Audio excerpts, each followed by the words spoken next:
So do you have what it takes to be in my team? You've got to have your FIFA game on point. Who's winning the tournament then? I'm winning the tournament. I'm winning the tournament, man. Come on. Hi and welcome along to the All Guns Blazing podcast with my man DT in the building. How you doing? All right, mate. Hello, boys and girls. Hey, that was a nice little intro there. Like that. Yeah, the FIFA tournament. Yeah, man. Ready to take your team together yet? My team was ready time ago. Yeah. Don't worry about me. More ringers, yeah. Listen, just make sure you turn up. No worry, man. We'll be there, man. Make sure that your team's got enough shorts. Yeah. We'll be there, man. No. It's a lot of fun putting that together. So yeah, people can still join our team. So the link's in the description if you want to get involved. Well, if they want to lose, then they're more than welcome to join you. You know what I mean? But can I just say, congratulations, Robbie. Because you didn't take an L this week in the sound clash with Troops. Oh. Don't think you're getting away from me that easy, bro. You ain't getting away that easy. Getting away from who? You ain't getting away from me, man. I've called you out. Man. Me versus you. Don't give me none of... Listen, you know my background. Let's say no more. I do know your background. Just say no more. Say no more.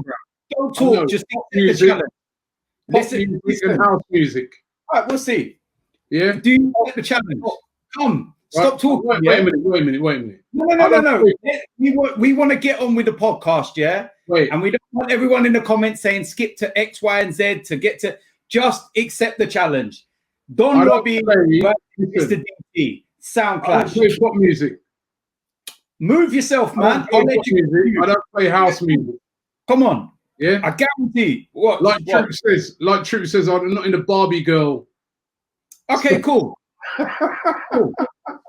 Actually, if you watch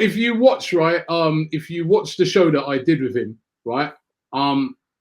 I said to him that I think you and DT should clash first. It's a bit like, so as I described it to him, it's a bit like the Europa League with you guys. You know what I mean?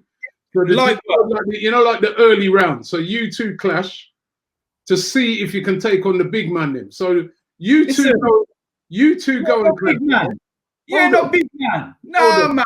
You've been on this. You're a big man. Listen. You two go and clash on that night. I called him out on that night as well, and he wasn't having none of that smoke. Listen, that's light work. He's Europa League. I'm Champions League. No, all right. I ain't doing none of this qualification. Listen, the viewers want to see Don Robbie. No, you want to see. Want to see the viewer. Okay, all right, cool. You want to see. They don't ask for you. Wait there. Wait, relax. They ask for you. Hold on. Should we do it, Robbie? Should we do a poll? You? Who asked for you? Should we do a poll? You're poll again. Who asked for you? You asked for yourself. Come. Listen, this is big man thing. You're not in this. Let's go then. If I'm such light work, cool. Let's go. I told you go and take on Troops first. No, the winner out of you come, because I can't be honest. I can't stop waffling. Waste my time with these things, man. With his light work, I should be taking on. Going up with Beanie Man on them Monday. What do you know about music? Get out of here, man. Get out of here, Robbie. Come on, man. This weekend, right? In a week or so's time, we're going to be very, very busy. Listen, don't come with all this, yeah? You can do... What about reggae? Listen, we'll play dancehall, we'll play 80s, we can play reggae, we can play 90s R&B, we can go slow jams. By the end of it, I guarantee you're like, you know what? Boy, you know what you're on about. End of. Let's carry on with the... You probably get on the phone and ring up couple man and ask them for help. Ringing up nobody. I got my tune. I got my tunes, man. Don't worry about me. What do you know about the music? It's all right. Listen, you're telling me that I should clash troops, yeah? The guy was just downloading them from YouTube. Half of his tunes had adverts on before he played them. Come on, man. Come on. I love troops, yeah, but sorry, no.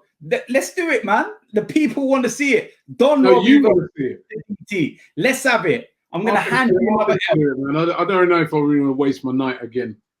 You know what I mean? I've got my family and you're sweating more than you were last week.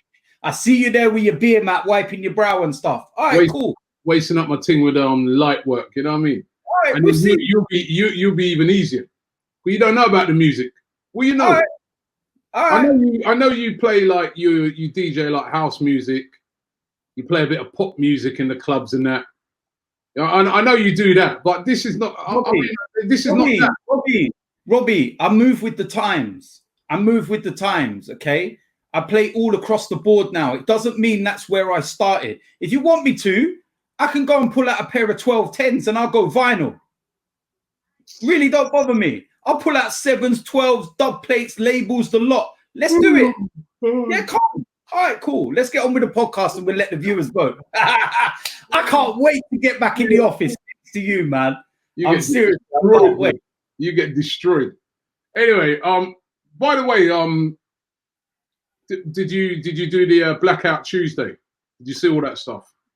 Yeah, I see everything there. I see everything. It was obviously because, you know, a lot of people were talking as well and saying don't use the hashtag, Black Lives Matter, because they wanted that to, they didn't want it to be a shutdown in that respect. They want to highlight everything in that respect. So what I did was I did something completely different. I posted a picture, the only picture we've got of my whole team. And, you know, we've got such a diverse side, black players, white players, and it's all about, there's no discrimination. There's no, you know, you're this, you're that. We're all equal. And that's the way it is. We're all... Heard some of your team wanted to walk out on you because of... No, I'm only joking. Yes. That's about the only thing I can't accuse you of, racism. You know what I mean? I know you're not into that. And it was very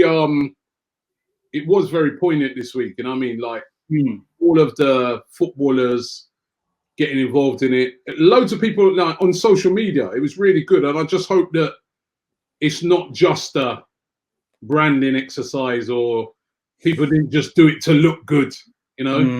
Well, do you know what the Luis thing is? Suarez done it. Did you see Luis Suarez done it Blackout? Well, John Terry did it. John Terry did it. Yeah. So it's like, but look, I'm not going to get too political on it. I'll tell you what, yeah. Like, there was a couple of people who said to me, they go, "Oh, they're being hypocrites," and John Terry and Suarez, why did they do it? They're being hypocrites. And I'm always a person, right, that I believe in forgiveness and I believe in benefit of the doubt. So, you know what? Did they post those up just because everybody else is doing it, or did they mean it? I don't know. I don't know either of them. I want to err on the side of what's done in the past is in the past, and that they've learned from that, and that they are part of the movement for change. And because to me, we all make a lot of mistakes in life. So if they're looking on it and saying, you know what, we made bad mistakes with that, because I even saw people saying, oh, with the Liverpool players, oh yeah, but they wore those T-shirts that time supporting Suarez. But let's remember, I mean, how many of them Liverpool players? None of those Liverpool players who wore those T-shirts are probably still even at the club. And even then, they have come out since and said they made, you know, Jamie Carragher and that said they made a big mistake by doing that. So you got to be able to forgive people and give them a chance to change. So I want to be optimistic and err on the side that these guys have changed. I want to be optimistic and say that hopefully this is the start of a movement where people no longer tolerate some of the stuff that you've seen it. You've been around even me and seen some of the stuff I've got. So, you know, we you know, if the death of George Floyd can be a catalyst to helping to get rid of some of this bullshit. You know what I mean? It'd be great, but yeah, certainly. Oh, it's been horrible. It's been a really tough week. It is. Look, it has been a bit of a strange week, and it's taken, you know, in America, for example, it's taken all 50 states to get involved in terms of protesting for there to, you know, be some kind of recognition. You know, the officer that was involved, don't even want to say officer because he's not, he's a murderer at the end of the day. Let's have it right.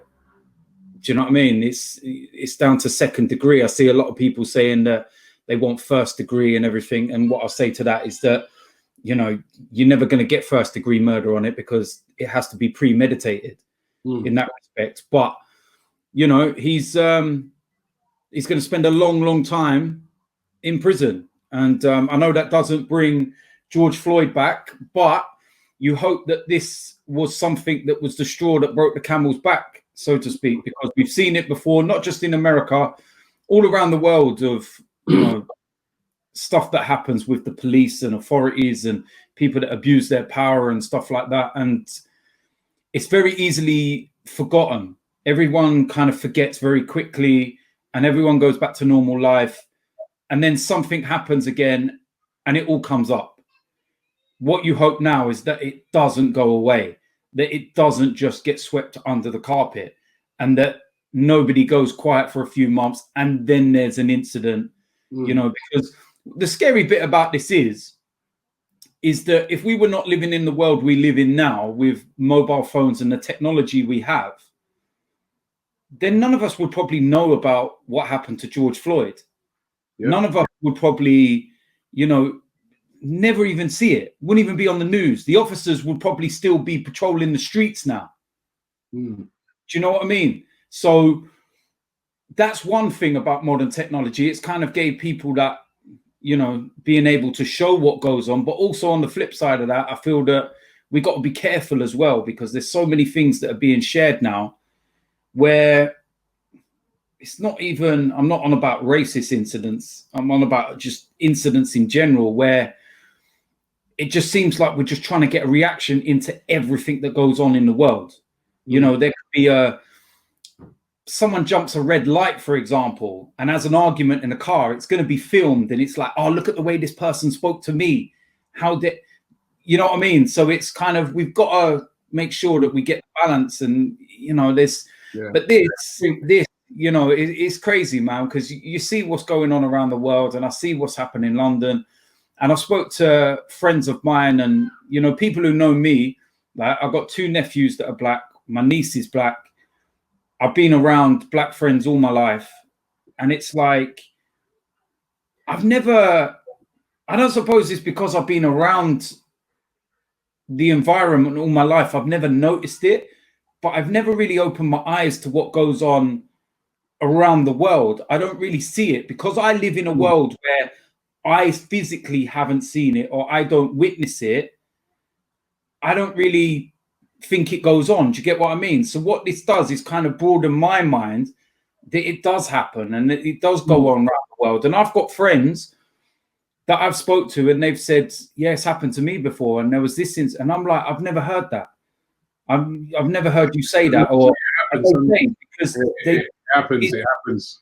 It's normality. They don't say anything because it's become normal. You made a reference, not in a racial term, in one of our podcasts before, where you said that, you know, when I think it was on the racist subject actually, when you was doing your documentary and we spoke about it after, and you were saying about some of the stuff that gets said. It was the abuse, actually, the online abuse that you get, not so much racist abuse, but just online trolls that want to, you know, go for you over anything. Yeah. You said that it's now become normal, that you now look at someone calling you a CUNT or, you know, and you just go, okay, all right, cool. And then it makes you think to yourself, as a black man, black woman, person, whoever you may be, has it now got to a point in life where you may be called a racist name and you just go, okay, all right.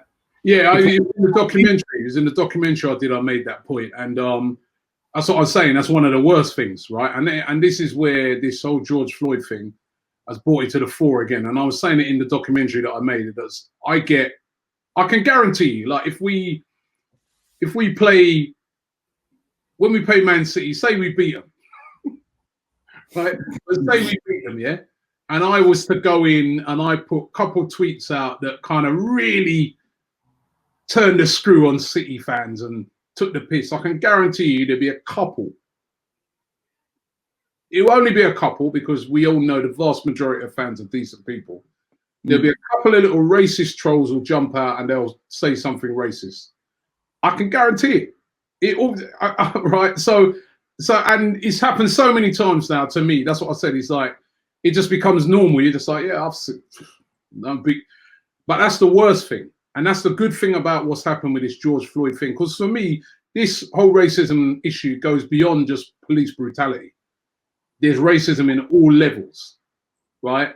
Whether it be at workplaces, whether it be football clubs, it's everywhere, right? And a lot of times when you go to talk about it, people are very uncomfortable about you talking about it, and they'll say, oh, well, Robbie, you're playing the race card, and Robbie, you would. I sort of. I remember when those guys confronted me at that Everton game, and I said some stuff after the game. I never accused them of being racist. And the next time I went to a game, I saw one of them. He goes, "Oh, everybody's saying well, you're accusing us of being racist." I said, "Listen, if you know, I never said you were being racist. I said it reminded me of back in the day when I used to go to games, and there was some connotations to it." But sometimes it's like you can't talk about it without people then having a go at you. So you then say to yourself, oh, I can't be bothered to, what an idiot. I can't be asked. But sometimes that's the worst thing. And what's been good about what's happened recently is it's been getting called out for what it is, which is just disgusting. And there's no place for it, especially in the year of 2020. When I see what happened to George Floyd, I'm like, you know what, if you gave it to an editor and you said, you know what, edit out that car, make it look like a car from the 1960s, make it in black and white, you probably think to yourself, that's a scene from 1950s, 60s America, when racism was rife. Yeah, nothing's really changed. So, it is good that the good thing to come out of this is that we're talking about it, and that, in general, people are disgusted about it. And that's why we have Blackout Tuesday, and that's why I'm just glad that we're talking about it, because if the more we talk about it, the more we educate the youngsters, especially, because nobody's born a racist, nobody's born prejudiced, then the quicker we can start to get it out of football, of everything, society as a whole. I know exactly what you're saying there, because even just that one point that you mentioned there about you're not born a racist, and a couple of days ago, my 4-year-old boy, obviously it's been really difficult with him, 3 months off school, doesn't really understand everything. His best friend, ironically, is called Thierry Henry. He's an Arsenal fan as well. Black boy, year older than him, both go into school together. Their friendship is unbelievable. Now, his mum spoke to us and said, do you mind if I post some pictures of the pair of them on Facebook? Because I want people to see that these two children don't look at each other like you're black, you're white. They look at each other like, you're my friend. This is Henry. This is Jensen. We're friends. We just want to play. We just want to go to school together. We just want to play football together. We want to play the computer together and have a laugh. There's no discrimination. There's no racism. There's no nothing. It's just two boys that are best friends. And, the pair of them are inseparable. And I hope that the pair of them can grow up together through school and build a relationship as friends. Because it's not about what color you are or anything. It's nothing. Racism is a learned habit. Learned. You see kids, the young kids, there's not a racist bone in their body. It's a learned habit. People of influence start to tell them stuff. Parents start to tell them stuff. Oh, you shouldn't really move it in. And they're like, why? What's wrong? That's my friend. No, he's black. And it's a learned thing, and that's where, if we can educate the youngsters, that's where we start to really, you know, get rid of it. But to be continued, in it. This is one's just gonna roll and roll. But back up to the football. It's coming back. We're not far away now. Just over a week and a half till Arsenal take on Manchester City. Really, I know you're not going to be you won't be partaking in any of the watching of it, and you won't have nothing to do with it and that. But you know, me personally, I'm really looking forward to it, man. I'm really. Yeah. I know that you're not going to be. Yeah. You're still chatting shit. I can guarantee. Yeah. Listen, you got your big smile on your face. Yeah. Let's see if you're smiling on Wednesday the 17th at 10:15 p.m. when you're sitting there and you're like, DT, disappointing result today. You know what I mean? It's, look, listen, man, I've said to you, at the end of the day, I'm more than happy with the way that things are going in terms of the infection rate at the moment and how dramatically it's dropping and everything else. There's still a cynical part of me that's really, really scared that we're going to have this second spike when you see what's happened over the last couple of weeks. And, you know, I had people saying, not specifically to me, but I've seen on social media people saying, oh, look at all these people protesting in London. Why can't we go to football? You know, if they can all be together. And I'm like, it's a bit of a difference. They're protesting for a reason because they want to stop racism. And to be fair, it could cause a spike now. It could. A lot of people coming together. On the flip side, hundreds and hundreds of people that are on a beach over the last couple of weeks could cause a second spike.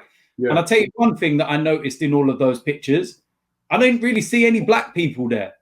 So we can't blame black people for that because it's white people. Do you know what I mean? That were all sat on the beach. I'll blame you. Do you know what I mean? So it's like, at the end of the day, I'm not buying that story that, you know, if there's a second spike, it's because of the protests or it. Listen, everybody's done it. Yeah, if you drop it down to football, though, yeah, with the players, they carried out, I think, you know, they do 2 sets of tests per week. They carried out over 1,000 tests this week of all the Premier League players and officials and everybody to do with it. Only one positive. I think it was actually at Tottenham, actually, but only one positive test. So they're moving in the right direction. They're doing something right, aren't they? They're getting something right. And it does mean that, you know, the football's going to resume. We've got the dates now for some of the games. If I just, I'm sure you know them, but just give you them. Obviously, Wednesday the 17th, 8:15 kickoff, Manchester City versus Arsenal. Then on the Saturday, the first ever live game at a 3 o'clock kickoff in the Premier League. Brighton taking on Arsenal. So again, that's going to be a bit of a historic one. Then on Thursday, the 25th of June at 6 o'clock, this one. Thursday, Thursday. We should be used to that. We're used to Thursdays, We take on Southampton at St Mary's. And then on the Saturday, at 1 o'clock kickoff, early kickoff, we take on Sheffield United. That's a Sunday. Going on, the following fixture after that is Norwich, Wednesday, the 1st of July, again at 6 o'clock. So, and then there's hold on, I've got to be confirmed. This one is Wolves versus Arsenal, maybe a Monday at 8 o'clock. Saturday, the 18th of April, 5:30 kickoff, Arsenal versus Leicester. Going to be on Sky. Sunday, April the 20th. Oh, what am I talking? April. That's all of a sudden I started looking at the old fixtures. You're looking at the old ones. I'm losing it. No. Yeah. I know what you're saying. Look, listen, it's our first 4 games are away from home. Yeah. You know what I mean? So I suppose the only benefit to that is that we don't have to deal with you know, the hostility, should we say, of an away crowd. And I don't know. I think it might do us good not having no fans in the stadium. The players might be a little bit more relaxed. We know that the away fans are very hardcore in comparison to the home ones, and they're a little bit less forgiving, shall we say. Maybe it will relieve the pressure a bit. And obviously, look, I'm looking at those first 4 fixtures in the Premier League. Let's take the FA Cup out of that for a moment. If you take the Man City game away, I'm expecting 9 points out of 9 from the other 3. Anything less is not good enough. Robbie, Brighton away, right? Let's not even think they're away, right? Brighton, Southampton, Norwich. Yeah, and you know what? Sorry, like you said, that those 3 games, we definitely the advantage is with us. Because going away to Brighton, going away to Southampton with no crowd, that crowd gives them an extra boost, no doubt. Those teams are not as good as Arsenal. No. But the crowd, we've seen it early this season with Brighton. They've had a couple of decent results at home against Tottenham and teams like that. They've had decent results against us in the past. Their crowd are really up for it. Their players feed off the crowd. They're not going to have that now. It's just going to be down to ability. The other thing that I think is really going to help teams like Arsenal, I've said this on a couple of my streams, teams like Arsenal, Tottenham including that, Chelsea, Manchester United, Manchester City, Liverpool, perhaps Wolves, all of these teams all season have been used to playing 2 games a week. Europa League, Champions League games, then a game on the weekend, right? You go to a Southampton, they're not used to playing 2 games in a week, nor a Brighton, nor a nor a Norwich. 2 games of high. All these games are going to be, even though behind closed doors, going to be of high intensity because they all mean a lot to all the teams that have been playing it. Because Brighton, Norwich, they're in big relegation trouble, so those are must-win games for them. So the pressure's going to be on. I think it's going to help Arsenal in that aspect that they're used to that. A lot of these teams, 1 game a week, then they take a full rest. They don't have very big squads. They don't have to call on those big squads. Yeah. Now they're going to have to call on the squad. Arsenal have got a bigger squad than a lot of those teams. You only have to look at how many attacking players they got.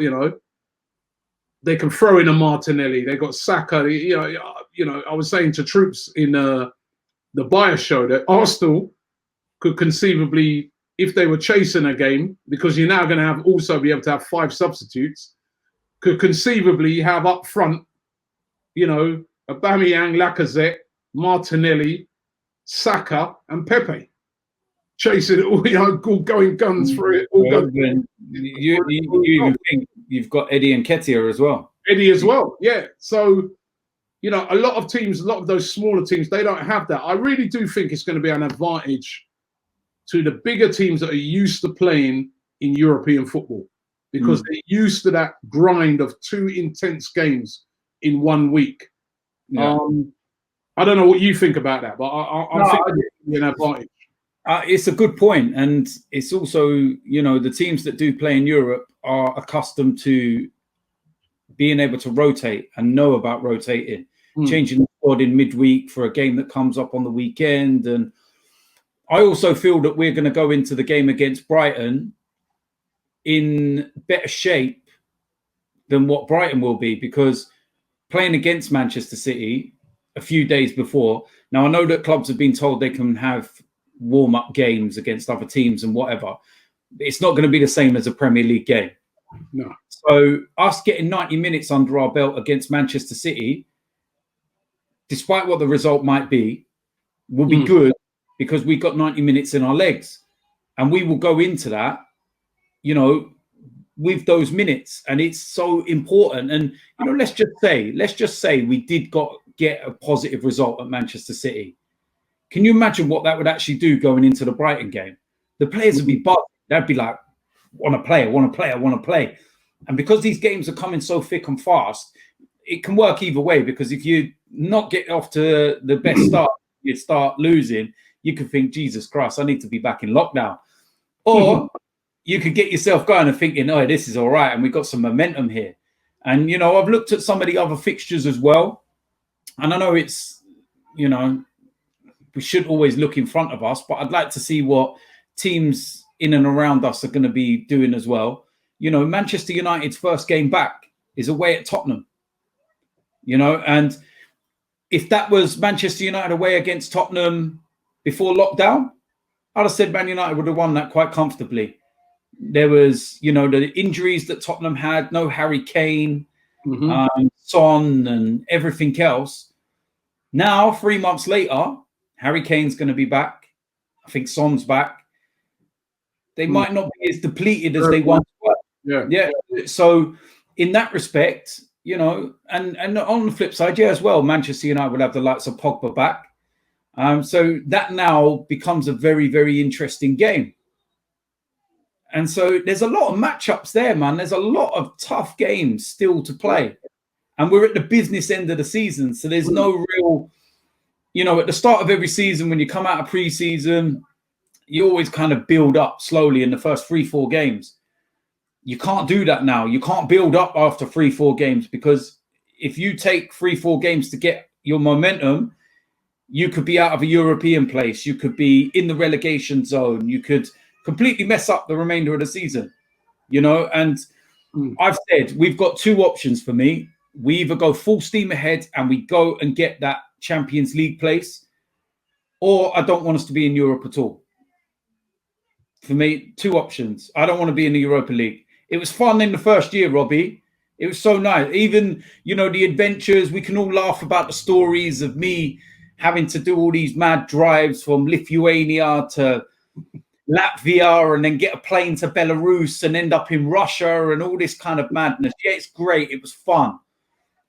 But when it goes past that first year and we're starting to go to places that are minus 25, and I'm like, nah. Take me back. I don't care. Listen, take me back to the Allianz. I'll take another 5-1. Take me back to the Nou Camp and I'll watch Lionel Messi score 4. Just take me back to all of these nice places. No disrespect to all the teams that are in the Europa League and these lesser sides that can't get to the Champions League ever. Nah, I've had my fun, man. I've done it. And I'm sick and tired of it, because my youngest son, as everyone knows the Europa League tune, and it's child cruelty. I'm done with it. You know what I mean? Sort of rewinding back to what you said about that first game. Now, I agree with you. It will be an advantage to Arsenal going into that Brighton game, because it's not going to be just the fact that they've got 90 minutes in their legs. It's going to be the fact that they've got one game out of the way behind closed doors. It's going to be weird for players playing a high-intensity game that means a lot where there's absolutely no fans. And Arsenal would have done that. So that surprise factor of that and all the uncertainty around it will be gone. Arsenal will know what to expect. It's an opportunity for Arsenal to, you know, to really have a go at trying to get back into Europe. But going back to what you said then, so you don't want us to then say win the FA Cup then? What, does the FA Cup mean that we get in the Europa League? Yeah, FA Cup gets into the Europa League, don't it? Well, obviously, we get into the Champions League, then we can win the FA Cup as well. But honest, Robbie, listen, man. Look, sometimes you've got to take, you know, you've got to take that little step back to take 2 steps forward. Yeah, and I just feel that given the current situation, given the fact that Mikel Arteta next season will have his first full season, I just think that the Europa League is more of a hindrance than a help. You're automatically got to play every Sunday when you've been in the Europa League, because you play on a Thursday. You're always, you know, you can get sent to, God, no, we've seen this season ourselves. How many times have the Premier League gone and put us on a Monday night knowing that we've got to travel to Timbuktu on a Thursday? Do you know what I mean? It's like, come on, man. There's no consideration in that respect. And at the end of the day, man, I just think that it's a hindrance. I just think that it might do us good to be out of it a year. You know, Chelsea did it. Chelsea stepped out of it for a year and they won the league. And I'm not saying we're going to win the league, but it was a good opportunity for them. You know, Leicester. Leicester, benefiting from that this year as well. That's what I'm saying. Even teams like when the season resumes, Leicester have been able to one game a week. Yeah, I have to pull on a very big squad, one game a week, you know, and that's helped them. You know what I mean? That's why they're third in. That's helped them. I mean, they are a very good team. Don't get me wrong, but that's helped them to get to third in the league. You know what I mean? Jamie Vardy might have been struggling have he been having to play 2-3 games per week. So it puts a strain on your squad. So yeah, it's going to be some interesting times when the games come back. What do you think of these? They've spoken about some teams have spoken about this possibility of having like fake fan noise in the stadium. Serious, they have. I know. I've seen the irony of this is, and this is why I've got a big grin on my face, right? Is that Arsenal are one of the teams that want to project fan celebrations around the stadium. So if you're watching live, if you're doing a watch along or a vlog, at home watching the game, when they score, your images can be transmitted around the stadium. Yeah. Vlogs, amount of abuse I used to get about vlogs. I know, it's so ironic. You're sitting there filming yourself. Who's got a camera in front of his face? Look at him, the nonce. Yeah? You're going to be doing it now, aren't you? I'm going to be an expert at it. I'm used to it. I'm going to be sitting there like this.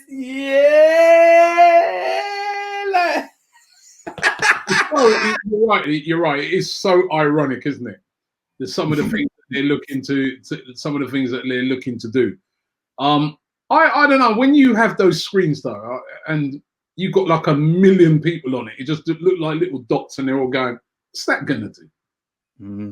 All right, I suppose it's a nice touch, but I know what they're trying to do. They're trying to involve the fans. It's a nice touch. They're trying to involve the fans, and that's a nice thing that they are trying to involve the fans. But you know, look, at the end of the day, what I will say to it is that I don't really mind what they do, because we're in unprecedented times. We're in a situation where this is unheard of. It's not going to be forever. And, you know, if any club want to try and do something to try and bring you closer, then I think that that's a good thing, because one of the arguments that we've always had is that there's too much distance between the club and its fans. So if the club can try and bridge those gaps, you know, it might not look great to some people. It might be laughable and everything else, but at least they're trying. But yeah, all I want to know though is that if a game ain't going well, and then they look up on that screen and there's some fans going, "Oh yeah, it's bullshit," right? Will they blank those screens? Will they lower it down? And you see, that's the thing. And this is where I'm. You know what I mean? Will it be authentic? So, you know, that's all I'm saying. You know what I mean? It's all right. And the thing is, if you're involving fans, truly involve them. Truly. How do you get involved, though? Because it's like, I've got a little sly feeling that if any of us from AFTV try applying to have their face on a screen, it's going to be... No. Especially you. Especially you know what I mean? That's what I'm saying, though. You know what I mean? Because that's real fans, isn't it? Real fans is real emotions. Sometimes we're super happy and we're overjoyed. Other times we're upset. Are they going to do all that? That'd be interesting to see. It will be interesting. It will be, but you know, like I said. I mean, I don't know. I'm sort of this thing about putting noise in, and I'm not up for that.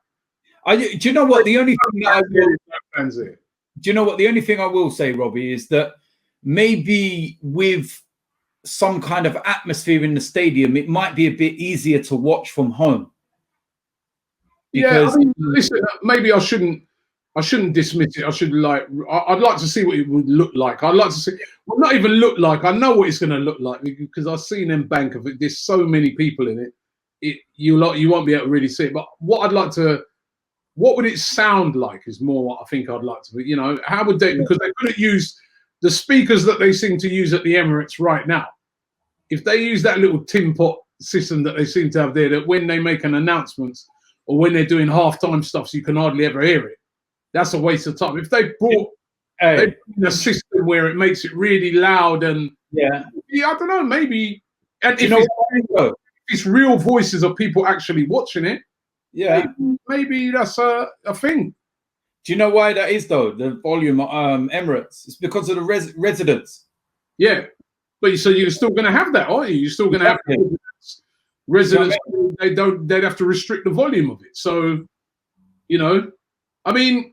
Did you see these guys in Denmark? They did a drive-in to watch the game. I think it's that team Midtjylland or something like that. There's about 1,000 of them. They did and watched it in a drive-in. That was pretty cool. None of them got out of their cars. You just watched it. Well, actually, they were getting out and doing little barbecues and all that. But they watched the game in a drive-in. I thought that was a cool thing. But at the end of the day, I mean, after finished the season behind closed doors, but. DT, they've got to start thinking about getting fans back into the game. Well, they are, aren't they? They're talking about. Listen, they already are. They're talking about the FA Cup final. Yeah, 10,000. 10,000 each, 20,000 fans. But again, you're going to have arguments over it. You're going to have arguments because this is the thing, right? Let's say argument's sake with Arsenal, and I've had this discussion with you privately, and there's schemes at Arsenal. There's like levels of membership, and you have platinum, gold, and everything else, right? I've got me and 4 of my family members have got the highest level that you can get at Arsenal in terms of the away credits, everything else, right? And the reason why we got all that, and we've spent years upon years upon years building that, is so that we get first rights. We will get a ticket to every game. Away games, we're in the first batch, guaranteed, no problem. That's why I go to every game as well, because I've got everything now, I've got a season ticket. But then what happens, if out of that 10,000 they say, right, we're going to do a ballot. You know, like, remember they did a ballot with the, what was the FA Cup game they did? Mate, where it's Sutton United. Do you remember? Yeah. And then there was people, there was uproar over that because people were saying, well, hold on a minute. I pay X amount a year for my membership, season upon season, because it gives me certain privileges.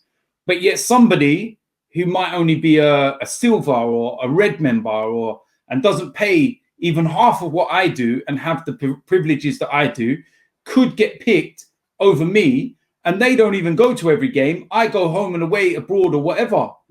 So then how does that work out where it's fair? Yeah, I reckon it'd be a similar thing. It'd be a ballot or something like that. Or maybe what they do is if they were letting in a certain amount of fans at a time, maybe they might say, right, a certain 10,000 season ticket holders this week, the next game, another 10,000, not the same people who had it the previous. Maybe they do it in that way. I don't know. But then how would it work as well? Because let's say for argument's sake, you get picked in the 10,000 for a game against Burnley, yeah? And then a week later, you're not in the 10,000 that get to watch Derby the week after. You get Tottenham the week later or something, and you're not in that bat. And you'll be like, well, hold on a minute. How comes I have to watch the game against Burnley and then the one against Tottenham, I'm not in the ballot? It's nothing but arguments, man. Hopefully we can just get back to normal sooner rather than later. But they're going to have to think of ways because, I mean, I look on it like this and I say, obviously, at the moment, right now, you can't have fans in a stadium. We know that. But what about if the infection rate keeps going down and we get to October, November, and there hasn't been a second spike? Why can't we have fans in the stadium? You know what I mean? With masks. I mean, they're saying you can go on public transport, but you've got to wear a mask. Why couldn't you have that in a ground? You can go into the ground, but you've got to wear a mask. You've got to maybe wear gloves. Probably there'll be no halftime refreshments or nothing. You're not allowed to. Well, how would you not touch anybody or anything like that when you score a goal or something like that? I suppose they've got all that. I mean, but they got to think. I mean, it's all going to be on what the infection rate does, isn't it? It's all going to be. Yeah, look, we don't know what's going to happen. I'm praying to God there isn't a second spike, like I said, and we can just start getting back to normal. And you know, and it's not just football; it's all walks of life. It's just getting back to normality, man. Yeah, do you know what I mean? It's like 2020 has just been like the most strangest year. You know, 11:59 on New Year's Eve when we was counting down. And we was all like, this is our year. None of us expected. Do you know what I mean? I think about some of the stuff that's happened in 2020 already, and we're not even half of the way, we're just getting to half of the way through the year. You think of the people that have died, you think of, you know, the coronavirus and everything. And I even see this week as well that they might have actually solved the Madeleine McCann situation. I'm like, how much more weirder can 2020 get? Do you know what I mean? What else do you want to throw in there?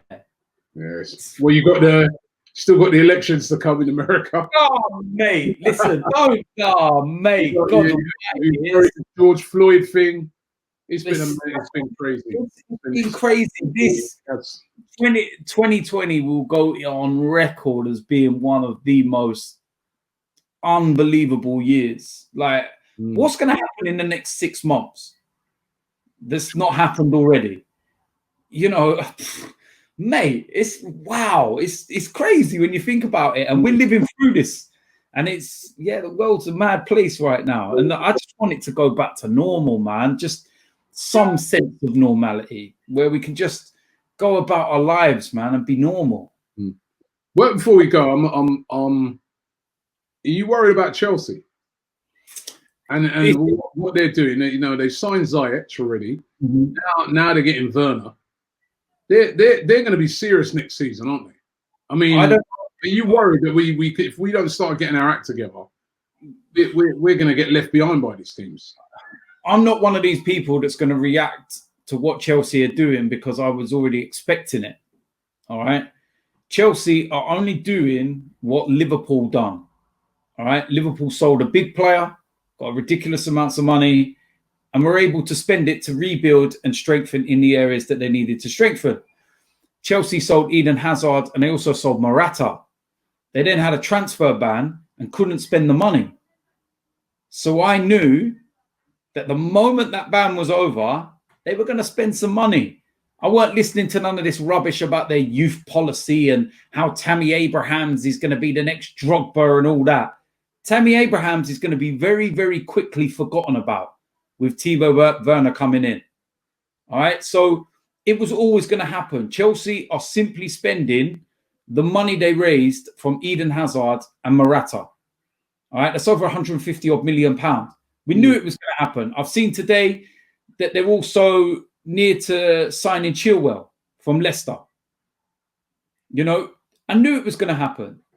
And anybody that's enraged by it and, you know, getting mad about it, why? No, but no one's getting enraged about it, but people are worrying. They're like, you know, Robbie, are we come the summer? Are we going to be making moves like that? We know really, no, we're not, Robbie. We're not, because we've got to rebuild. We know that. No, I don't want to hear that. No. You're missing the point here. I'm not accepting it. All right. What I'm saying to you is we know the situation we're in. All right.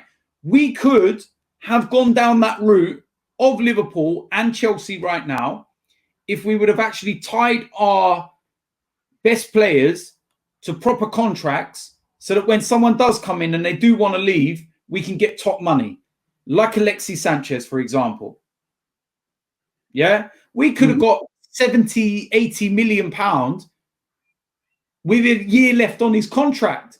Now, you imagine if they would have actually sorted his contract out, right? And he had 3 years left on it or something. It just signed a new deal the year before or something and never let it run down. We would have commanded over £100 million for him. So we could have done the exact same thing that Liverpool did, but we didn't.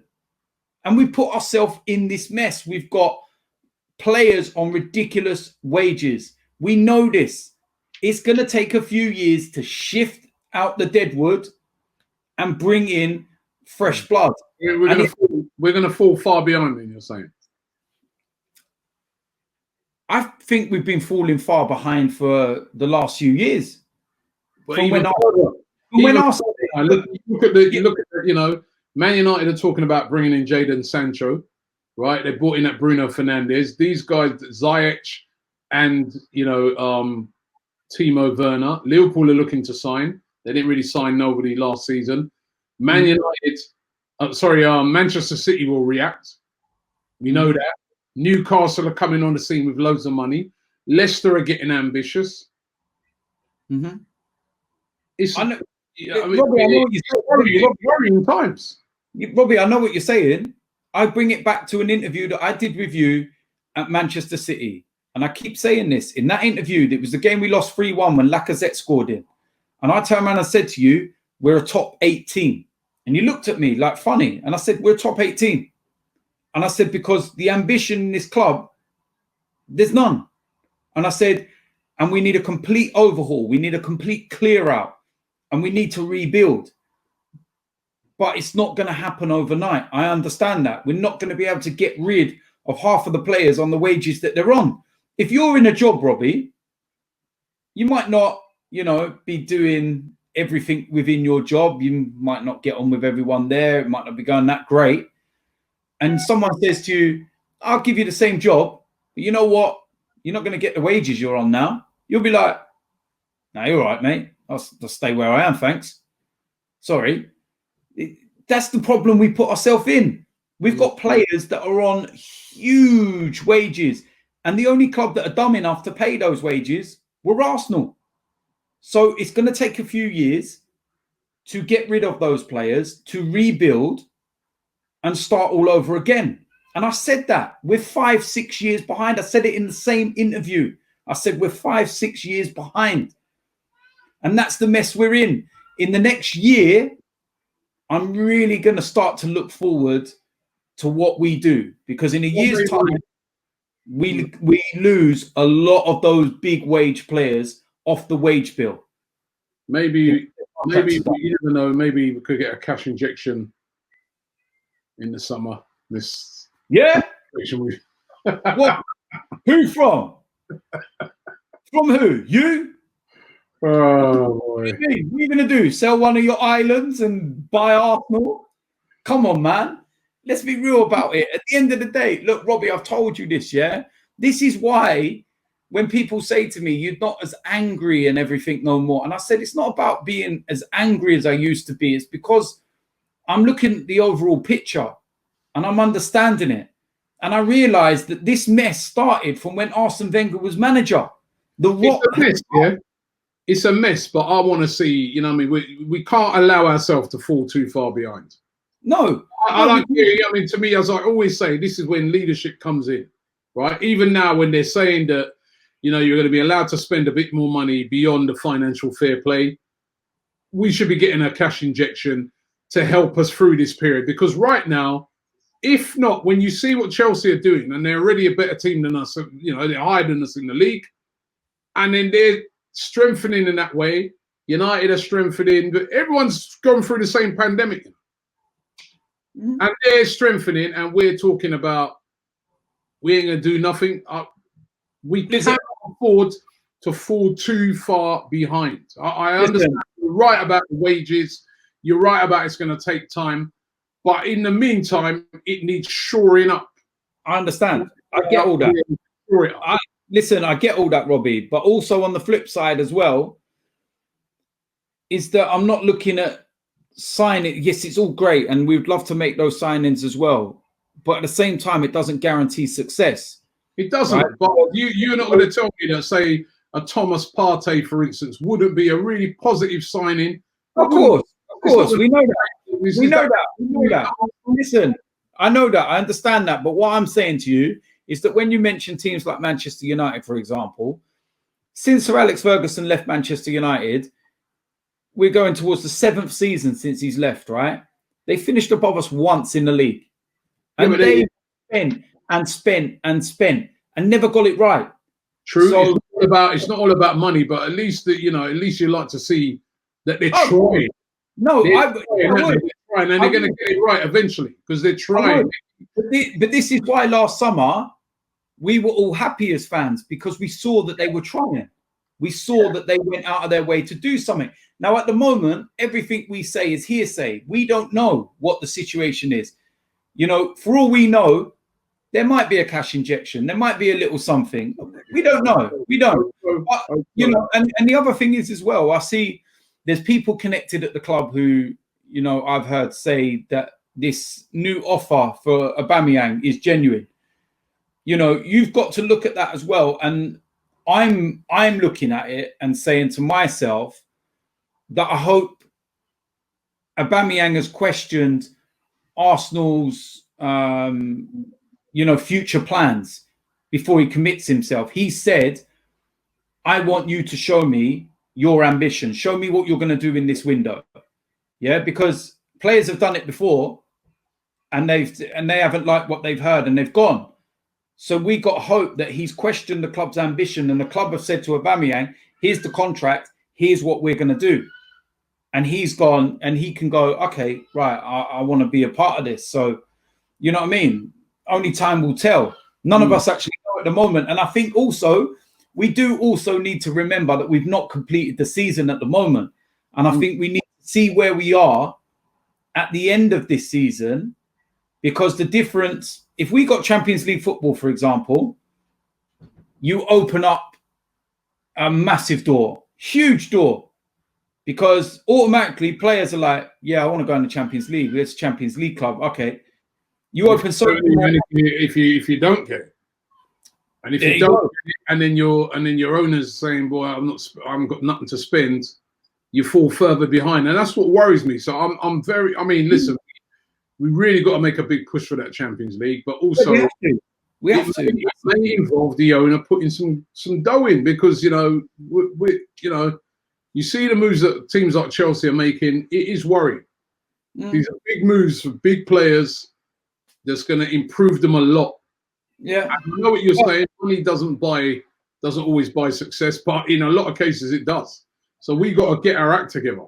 Yeah, listen, we need to get our act together in certain areas of the pitch, right? And at the end of the day, right, Chelsea can buy a Timo Werner, but we've got a better striker already. Don't care what anyone says. Yeah, we keep it. Listen, he's going to be here for a year anyway. Do you know what I mean? So, well, at the end of the day, for me, the one thing about Aubameyang's stats show that he's the best in the Premier League. End of story. Since 2018, since he's been here, 49 goals. No one else has got more goals than him. So don't tell me X, Y, and Z is better when they've got no more goals than him. Shut up. All right. So I'm happy with that.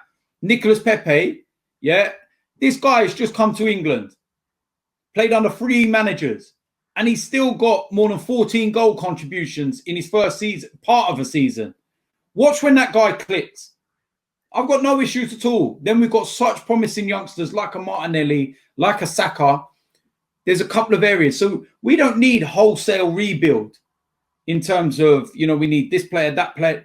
What we need another centre-back, because we've got one coming in already in Saliba. Goalkeeper sorted. Yeah, I've got no issues with the left-back, the attacking areas, and we need someone in that centre midfield, which is, a Thomas Partey. If we went out, do you know what I mean? So it's well, like you said, we'll have to wait to see if we do that this summer. I think we need more than Thomas Partey.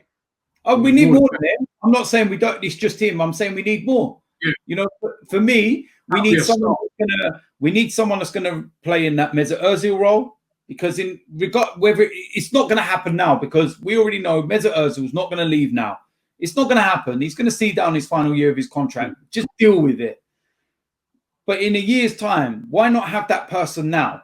If the opportunity arises to get that person now, because, you know, and this is what I've said to people when people mention Coutinho, for example, and I say, it would be perfect to get him on loan now, because at the end of the season, Ozil's gone, and then you will have that free amount of wages to use to go towards, you know, Coutinho, who would have had a year within the team. And why wait until it's, Mesut Ozil's gone to then try and bring someone in when you've got an opportunity to bring him in now? Do you know what I mean? So if you brought in a Coutinho on loan, if you brought in a Thomas Partey, and then you put someone next to, the signing of Saliba as well, I'd be more than happy with that as a summer. I'd be more than happy with that. Let's see if that happens. DT, thank you very much for today, and I hope everybody's enjoyed the podcast. Thanks for watching the show, and we will be back next week. And as I said, we'll start to look ahead towards the season resuming. The coronavirus has not just affected the world of football, but has affected everybody. But you know what? We can defeat it. There are some steps we can take. Number one, always make sure you wash your hands thoroughly. Number two, if you cough or sneeze, make sure you catch it in a tissue and dispose of it afterwards. And number three, if you're displaying any of the symptoms, always make sure that you self-isolate. I know it's a terrible time, but we will defeat the coronavirus. We will be back.